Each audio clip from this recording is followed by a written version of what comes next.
In today's video, I'm going to teach you how to enable SSO on Salesforce. We'll walk through the process step by step. So even if you're not a Salesforce expert, you'll be able to follow along and get single sign-on up and running for your users. First, start by logging into your Salesforce account with an admin profile, or at least a profile that has permission to change security settings. Once you're logged in, look towards the top right-hand corner of the screen. You'll see a small gear icon, which is your gateway to the setup area. Go ahead and click that gear icon.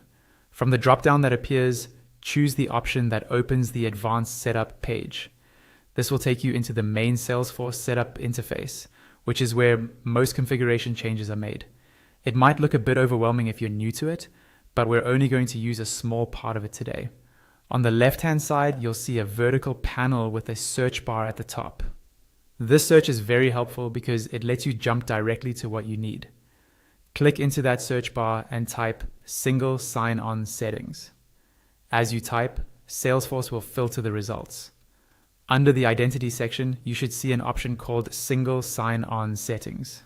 Click that to open the SSO configuration page. Now you're on the main single sign-on settings page. At the top of this page, look for an edit button.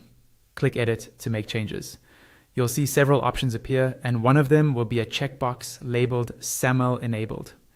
SAML is the protocol that most identity providers use to handle single sign-on with Salesforce.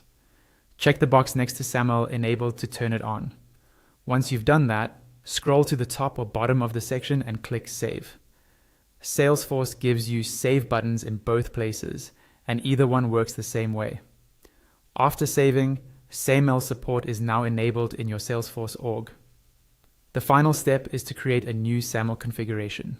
This is where you connect Salesforce to your identity provider. You'll need to get the issuer, the entity ID, and the certificate from your IDP. In Salesforce, use those details to set up a new SAML single sign-on configuration so Salesforce knows how to trust sign-ins from that provider. Once that configuration is in place and saved, you're done. SSO is now enabled on Salesforce, and your users can start signing in through your identity provider instead of using separate Salesforce passwords.